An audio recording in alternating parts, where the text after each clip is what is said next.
Austria को कूटनीतिक रूप से अकेला करके बिस्मार्क ऑस्ट्रिया पर आक्रमण का बहाना ढूंढने लगा। उसके लिए युद्ध का बहाना ढूंढना कोई मुश्किल भी नहीं था, क्योंकि वह जानता था कि जॉन मोंटेके के नेतृत्व में प्रशा की सेना हर स्थिति के लिए तैयार थी। शासक विलियम तथा उसका परिवार यद्यपि युद्ध के लिए तैयार नहीं हुए, किंतु बिस्मार्क ने उन्हें समझाया कि ऑस्ट्रिया प्रशा का कट्टर शत्रु है और युद्ध अवश्य ही होगा। अभी तो स्थिति प्रशा के पक्ष में है, अनुकूल है, परंतु यदि अभी युद्ध नहीं हुआ तो युद्ध बाद में होगा और उस समय स्थिति इतनी अनुकूल नहीं रहेंगी। अतः रानी के विरोध के बावजूद भी राजा ने युद्ध की स्वीकृति दे दी। उधर कूटनीतिक रूप से परिस्थितियां परिवर्तित हो रही थी। होल्स्टाइन की जनता ऑस्ट्रिया के शासक से खुश नहीं थी और ऑस्ट्रिया कील में ड्यूक ऑफ ऑगस्टस के पक्ष में चल रहे आंदोलन को प्रोत्साहित कर रहा था। अतः प्रशा ने जनवरी 1866 में ऑस्ट्रिया को एक कड़ा विरोध पत्र भेजा कि वह इस आंदोलन को तुरंत समाप्त कर दे। ऑस्ट्रिया ने प्रशा के विरोध के उत्तर में स्पष्ट कर दिया कि 1864 की प्रशा और ऑस्ट्रिया की संधि अब समाप्त समझी जावे, और ऑस्ट्रेलिया ने श्लेस्विग और होल्स्टाइन के प्रश्न पर निर्णय लेने के लिए जर्मन संसद को आमंत्रित किया। ऑस्ट्रिया के संकेत पाकर या ऑस्ट्रिया के इशारे पर जर्मन संसद ने निर्णय लिया कि डेनमार्क के इन तीनों प्रदेशों को ऑगस्टस बर्ग के ड्यूक को दे दिया जाए। बिस्मार्क ने इस निर्णय का विरोध किया और उसने ये कहा कि यह निर्णय गैस्टाइन के समझौते के विरुद्ध है। उसने स्पष्ट कर दिया कि ऑस्ट्रिया की तरह समझौता भंग किए जाने के कारण अब प्रशा भी इस समझौते से मुक्त है, और ऑस्ट्रिया के इंतजार किए बिना उसने या बिस्मार्क ने होल्स्टीन में 6 जून को प्रशा की सेनाएं भेज दी। उधर इटली ने भी वेनेशिया के प्रश्न को लेकर ऑस्ट्रिया पर आक्रमण कर दिया। यद्यपि इटली की सेनाएं पराजित हुई, परंतु वह ऑस्ट्रिया की सेनाओं को 2 फ्रंट में बांटने पर मजबूर हो गया। उधर प्रशा की प्रशिक्षित और मजबूत सेना के सामने ऑस्ट्रिया की सेना अधिक दिनों तक नहीं ठहर सकी और अंत में सैडोवा की रणभूमि में ऑस्ट्रिया 3 जुलाई 1866 को परास्त हुआ, और इस युद्ध में ऑस्ट्रिया की हालत इतनी खराब हो गई कि प्रशा के सम्राट विलियम प्रथम ने तो ऑस्ट्रिया की राजधानी वियना पर अधिकार करना चाहा, परंतु बिस्मार्क इसके लिए राजी नहीं था, क्योंकि वह जानता था कि यदि युद्ध लंबा चला तो यूरोप की अन्य शक्तियां भी इस युद्ध में शामिल हो सकती हैं। अतः उसने कहा कि युद्ध का निर्णय हो गया है, अब हमें पुनः ऑस्ट्रिया के साथ उदारतापूर्ण संबंध बनाने होंगे। और अंत में बिस्मार्क अपने राजा विलियम को इस बात को समझाने में सफल हुआ कि युद्ध रोकने में ही भलाई है। और युद्ध में पराजित होने के बाद ऑस्ट्रिया प्रशासनिक संधि के लिए तैयार हुआ, जिसे प्राग की संधि कहते हैं। प्राग की संधि की शर्तों को अभी हम बाद में डिस्कस करेंगे। पहले हम ये देखते हैं कि क्या कारण था कि बिस्मार्क ऑस्ट्रिया से युद्ध को अचानक उसने बंद कर दिया। जैसा कि हम जानते हैं कि बिस्मार्क एक कूटनीतिक व्यक्तित्व का धनी व्यक्ति था, और वह जानता था कि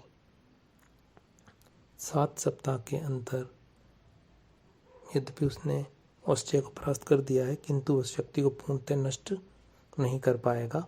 और वह यह भी जानता था कि यदि युद्ध चलता रहा तो प्रशा के विरुद्ध गोपनीय गुट बन जाएंगे, और जो विजय का फल उसे प्राप्त हुआ है या जो विजय का परिणाम में उसको जो स्थान प्राप्त हुए हैं, वो लाभ भी उसके हाथों से निकल सकता था।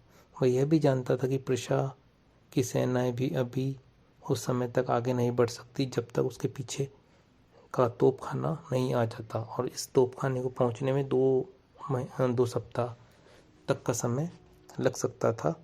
अतः उत्तरी जर्मन राज्यों से ऑस्ट्रिया को खदेड़ने के पश्चात उसने ऑस्ट्रिया के प्रति ऐसा व्यवहार करना आवश्यक समझा जिससे आगे चलकर ऑस्ट्रिया अपनी पराजय को या पराजय से उत्पन्न घृणा को भूल जाए, क्योंकि वह अच्छी तरह से जानता था कि जर्मनी के एकीकरण के अगले चरण में उसे फ्रांस से लड़ाई करनी पड़ेगी और इसलिए उसे यूरोप में ऑस्ट्रिया जैसा एक मित्र भी चाहिए था।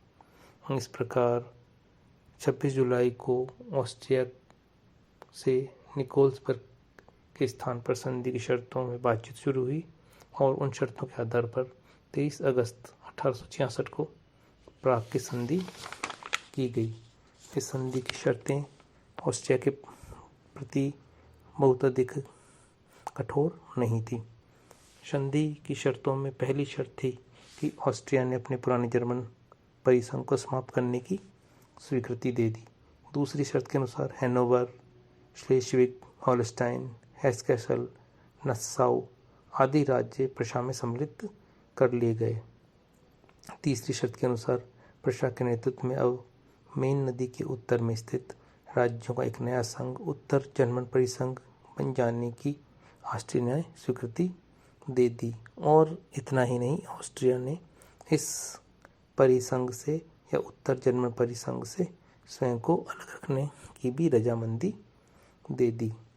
ऑस्ट्रिया ने युद्ध के हार जाने के तौर पर 30 लाख पाउंड देने की भी स्वीकृति प्रदान की।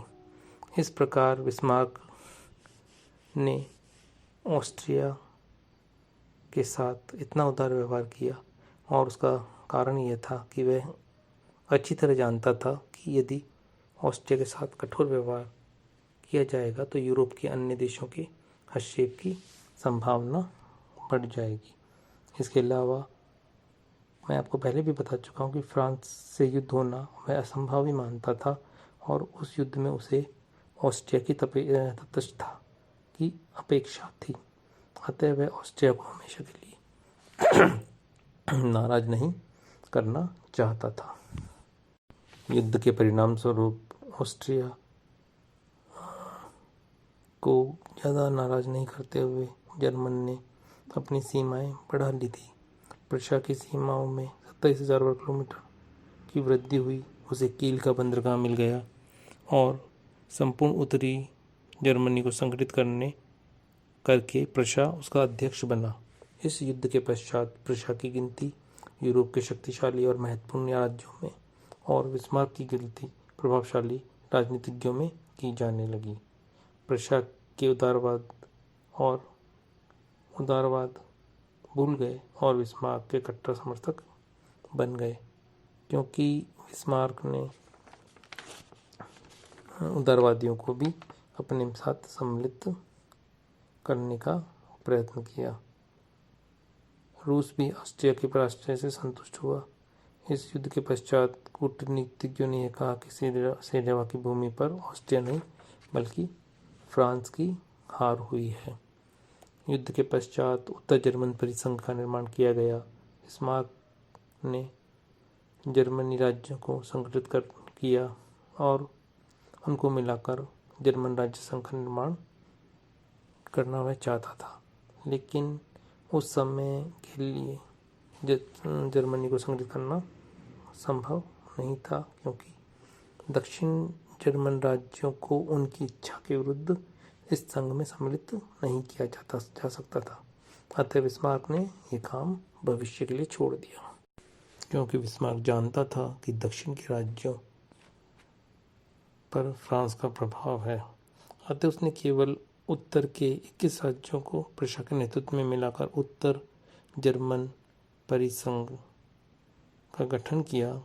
उत्तर जर्मन संघ के निर्माण से उत्तरी जर्मनी का एकीकरण लगभग पूर्ण हो गया, किंतु जर्मनी का एकीकरण पूर्ण होने के लिए दक्षिणी जर्मनी के राज्यों जैसे बवेरिया, वुटनबर्ग, बादेन और हेस इस संघ में सम्मिलित होना आवश्यक था। इन नए जर्मन राज्य संघ के संविधान का निर्माण किया गया और संघ को 2 सदनों में संघीय संसद गठित की गई। इस प्रकार बिस्मार्क ने उदारवादियों को भी खुश करने का प्रयास किया और इस नए उत्तर जर्मन परिसंघ का प्रथम चांसलर प्रशा का प्रधानमंत्री बिस्मार्क बना और उस संघ की कार्यपालिका संघ का अध्यक्ष और चांसलर के नियंत्रण में ही थी। इस प्रकार जर्मनी के एकीकरण का द्वितीय चरण लगभग पूरा हो गया। एकीकरण के अंतिम चरण में हम देखेंगे कि जर्मनी को फ्रांस के साथ में युद्ध करना पड़ा। इस फ्रैंको प्रशियन वॉर का उल्लेख या उसका अध्ययन हम अगले व्याख्यान में करेंगे। धन्यवाद।